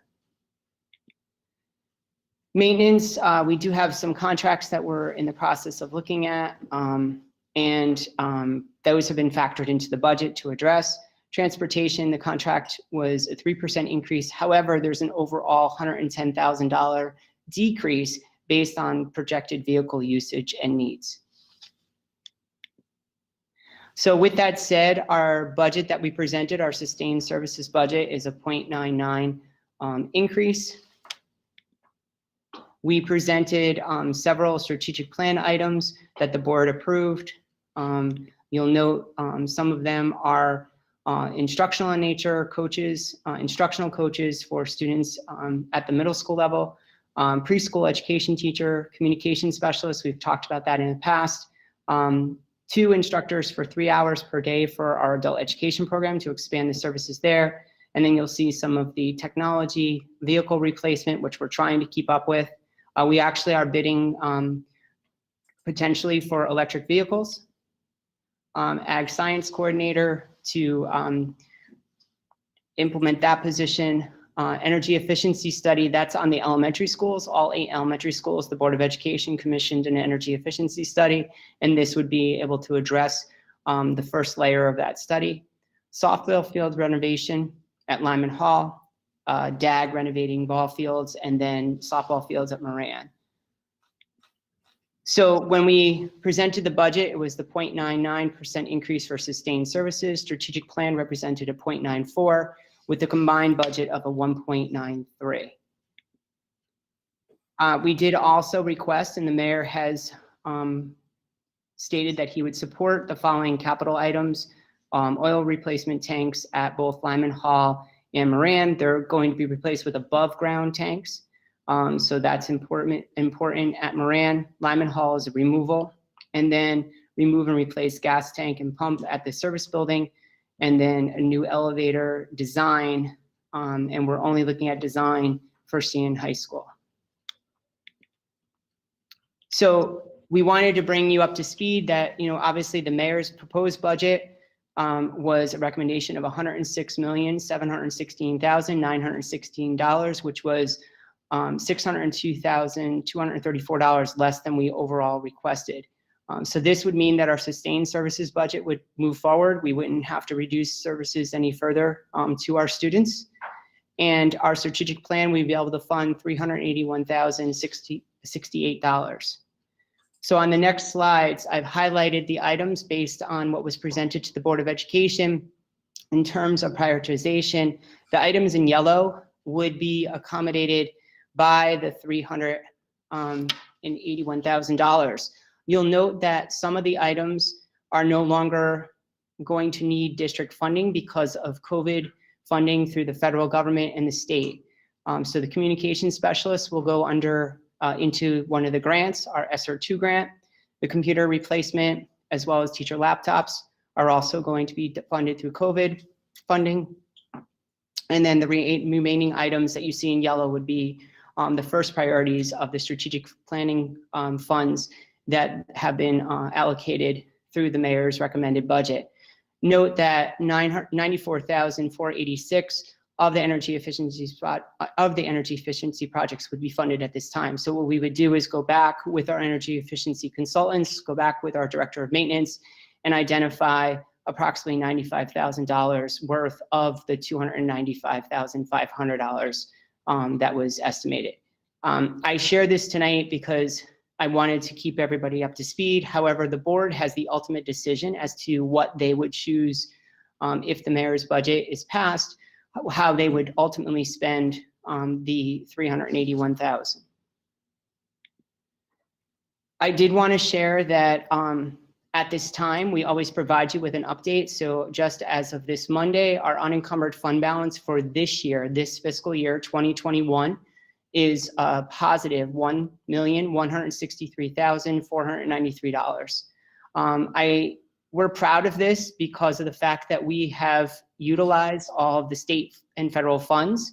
We've received CARES Act funding as well as the CRF funding, and that funding really did allow us to garner $2,125,979. So that funding has really allowed us to go into the black, and it allows us to maintain the money that we had put aside in last year's budget at the end of the year, 19-20 budget, the $1,006,853. So that's still in the 2% account for from last year's funds.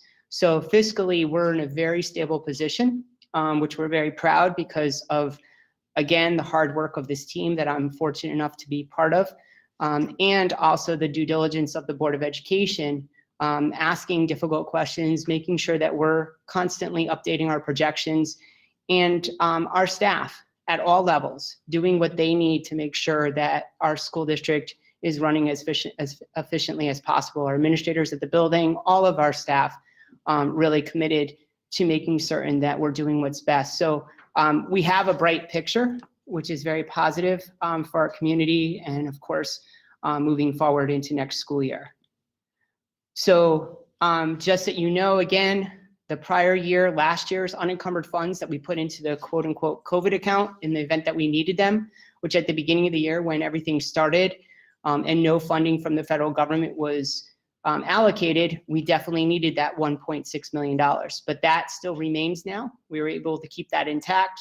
Our current projected unencumbered funds, which is 1.1 or $1,163,493 for a total of the unencumbered funds over the last 2 years of $2,764,346. So we wanted to just share that information with you because we knew that probably would come up from at least one counselor.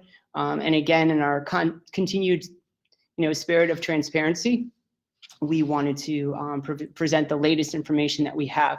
As you all know, the projections change regularly, but we really tried to project out as far as we could, looking at the number of staff that we were able to either hire, people that are going out on leave, or other changes that have occurred due to continued sharpening of the pencil, so to speak, of many of the vendors that we work with or some of our contracts, making sure that we're getting the services that we're due, and if not, that we hold them accountable for refunds like we've done in the past. So that's what I had to present this evening, and I will be happy to answer questions. And ideally, if we could take the presentation down, then I can see all of you, which is a lot easier than kind of presenting in the dark. So either you can do that or I can take away your screen sharing rights. I said, you did it. Success. All right. Questions from the council?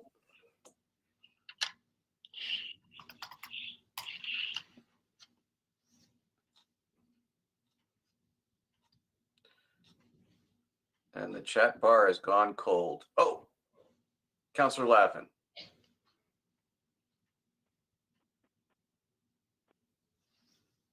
Tom, you're on. Okay, I'm so not used to other people not jumping up in front of me. Quick question, just on the fly in the intro. The so the 1.6 from last year in the unencumbered, and then another now 1.1 for the total 2.7. Is there any plan to do all those ball fields with that money so that you'll meet all of the strategic? Absolutely.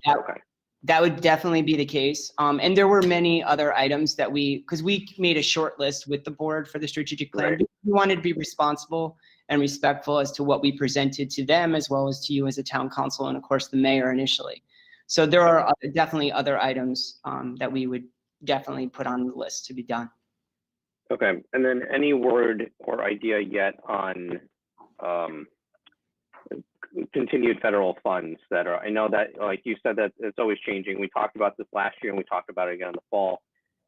It seems to be higher than we keep thinking it will be each round. Anyway, from where I am, I don't know, maybe you feel like it's Certainly. less than you were hoping for, but any idea on what you've heard so far through the lobbyists or contact groups? The key thing is that the federal funding that we're getting right now, the SR2, and then the part of the $1.1 trillion that'll be coming to the state, that money is meant for new programming or recovery programming for students. It cannot be used to offset reoccurring expenditures or present levels of funding. So I have to say it is becoming, like you alluded to, it is interesting. It's a moving target, and it's also, it's challenging because they're continuing to ask us to put together programming, say, for example, the summer programming. And I'll be honest, a lot of our teachers, rightfully so, don't want to work over the summer. I mean, this summer, they're burnt out. Everybody is. We all are emotionally. So I think it's good intentioned, the money, but I just don't know. We didn't really get asked as professionals as to how we would want to use the money or what we would use it for. So we're obviously working very hard. We're not going to send anything back. I think you know us by now. We don't send anything back, but we're also going to make sure we use it in an appropriate manner. But no money would be able to offset reoccurring expenditures. Okay. And then I had a question and I literally just lost it with your funny joke there. Sorry. That's all right. I forgive you. I'm sure others are going to ask questions and I'll think of it later. So I'm just gonna, oh yeah, so this isn't entirely budget related, but maybe it has to do with summer expenses and whatnot.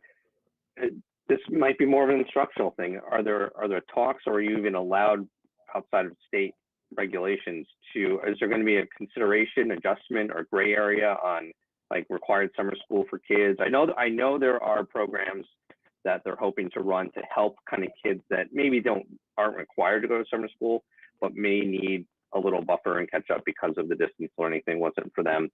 But is there going to be a fudge line on that? You know, you're required to go to summer school. You're just highly recommended now to come to summer school because we understand everybody kind of had trouble with it. Like, is that all kind of affecting your plans, or? Yes, we have a variety of summer school plans going on. So there's actually all of the above. We have some enrichment activities that we're trying to plan for STEM, for health and wellness, for art and music. So we are trying to look at enrichment programming that would be funded through the SR2 grant, as well as we're looking at credit recovery for high school students who did not get enough credits to move on to the next grade. So we have credit recovery for high school and for middle school. And then we have our special education summer school, our ESY, our extended school year, as well as it's highly recommended because your child might have a learning gap that we're providing this opportunity. So we've surveyed our staff and we've offered them a variety of options of weeks because we're trying to be flexible, knowing that we're getting out on June 11th. So starting summer school as soon as school gets out. So maybe staff would be more likely to do it in June rather than waiting July. So we're in the final stages of pulling all of that together. And we also are offering extended day right now under one of our grants for students who we wanted to bring in, our elementary students, to continue to catch them up. And we plan to do that in this fall and also in the spring of next year using grant funds. Okay. Okay. Thank you, Dr. Menzo, and Karen and Tammy. I'm sure there's others to you. I only have the who's talking view on right now, but that's it for now, Mr. Chairman. Thank you. Councilor Zandri's next. Thank you, Mr. Chairman. Hello, everybody. Dr. Menzo, I'm gonna throw you a softball first, and the next one's not gonna be that much harder either. But I'm the softball's actually a split question. Number one, are we looking at the future calendar year with a mindset of, you know, okay, we go back to school, we'll make an assumption it'll be like, you know, like the good old days, and it's going to snow, and we're going to forecast the closure. Are we going to go back to the old models of canceling school and putting on snow days? Or are we just going to say, we're going to take the opportunity to leverage 2 years worth of working schooling from home and just keep it so that if we've set a date that, June 12th is going to be the day that school ends, that we're going to keep it that way by taking snow days at home? Let me ask that question first. First of all, the board approved a calendar that would allow us to have one traditional snow day, the Norman Rockwell Day, where you could have your hot chocolate and cocoa with the kids with marshmallows. And then every other day after that would be virtual learning. So if everything were to go as planned, and I'm going to end with a statement after this, if everything were to go as planned, our last day of school would be a Friday. It's similar to the same time this year, next year. So again, virtual learning, we would leverage that after the first traditional snow day. However, the Board of Education doesn't have the right to put that in place at this time because the State Board of Education has to give local boards of education that right. So right now, we're waiting to hear. We're really in limbo on a lot of things, like virtual learning snow days, as well as do we have to offer voluntary distance learning for all students next year? Those are significant impacting factors that we do not have the information on. But the board did vote and approved a calendar that would allow for virtual learning snow days if we have permission from the State Board of Education. All right, great. And so I'll add to that then.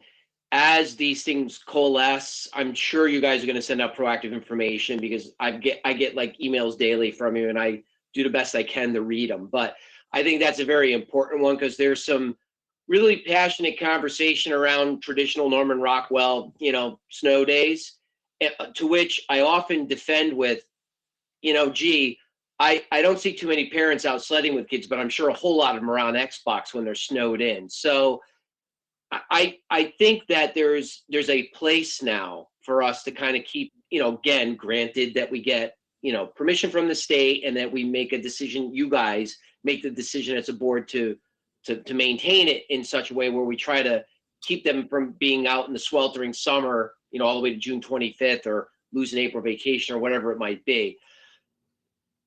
In some of the conversations I've had with parents, I go, listen, then call your kid out. And if you really want to go and toss them out in the snow, it's going to be a light learner day anyway, or even the other side of that.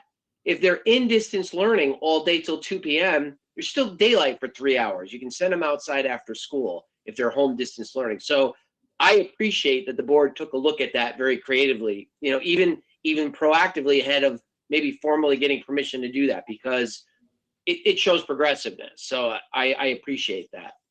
A little bit harder question I have is, I want to make sure that I completely understand your numbers between the current unencumbered funds that you're sitting on, I use the term sitting on loosely, and new ones that look like they're building up. You've got projected unencumbered funds coming forward.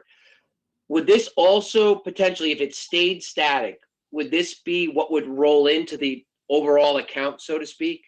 Well, already in the account is the $1.6 million from last year. So that's already there. So what would roll over into the account, into a new account, because each year there's a new account that's established.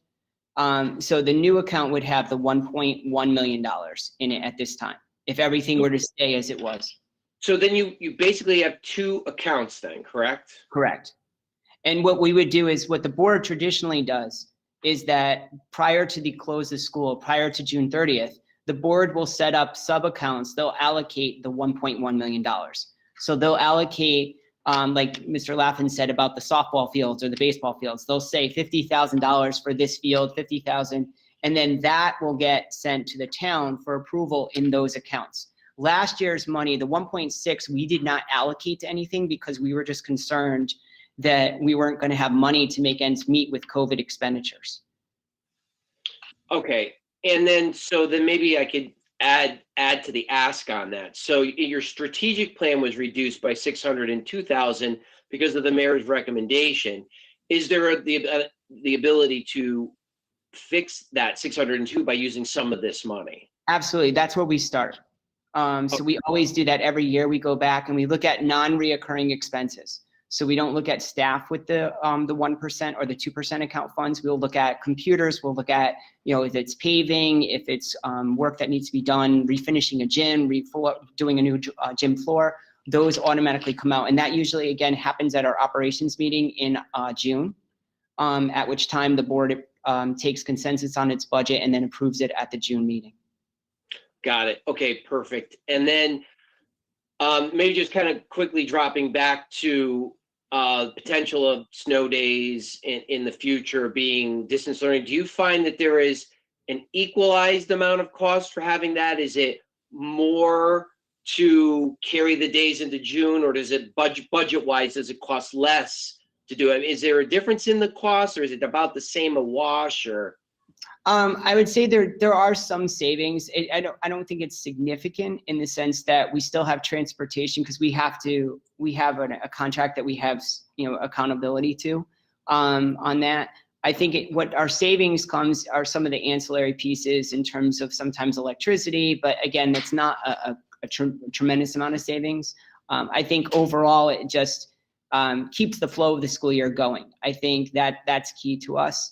And I think, as you said earlier, our schools do get very hot in the middle of June. And, just as many people complain about it being too hot in June as the people who would have complained that their child was not going to be able to have a traditional snow day. So that's why, this year, as you know, we had a very public conversation, and I was very assertive in my belief that they needed to be virtual learning days, and we didn't have any Norman Rockwell days this year.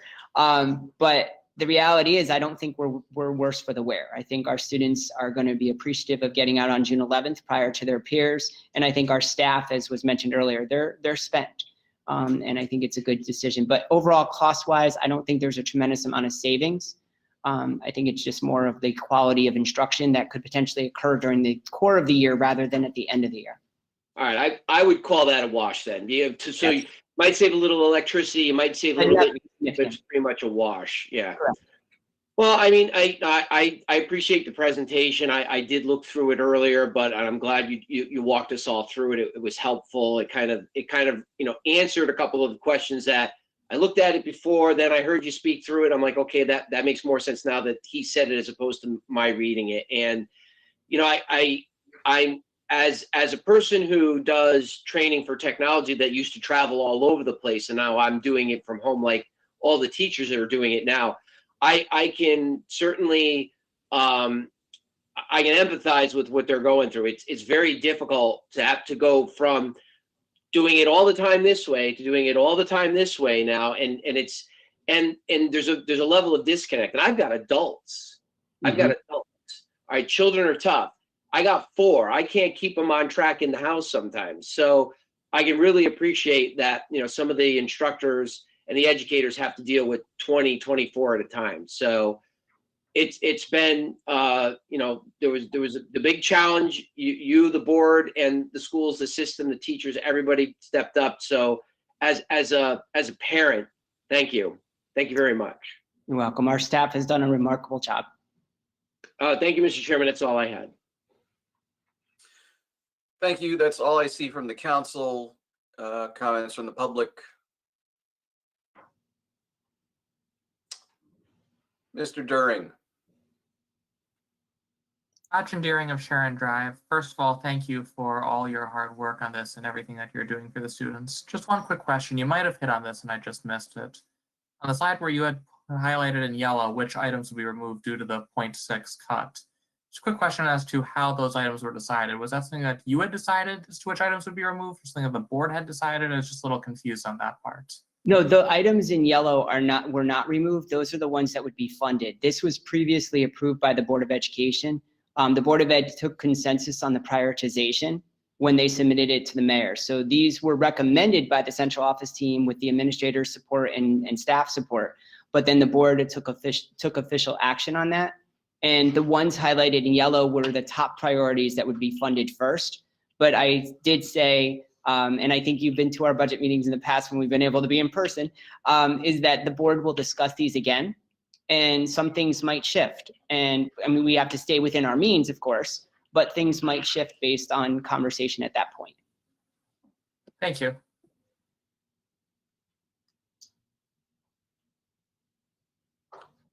That's all I see in the chat bar for comments from the public. I did announce that we were going to address the cafeteria at the same time, so. Yes, I mean, Mr. Bondi will go on camera and then I'll go on mute. And if you have questions for food services, he can answer them, but we're in the same room, so I don't want to have feedback. Yep. And let's just see if we have anybody on the phone who has questions.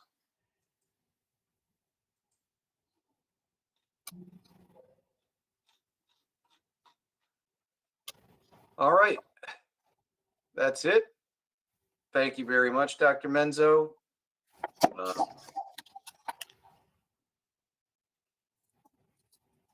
all we have for tonight. Well, to be clear, this is all we have for this meeting. This meeting is going to adjourn, and we are going to start an ordinance committee meeting in about 10 minutes. Again, we need to give government media the opportunity to spool up the digital technology. Thank you, everyone. Have a good night.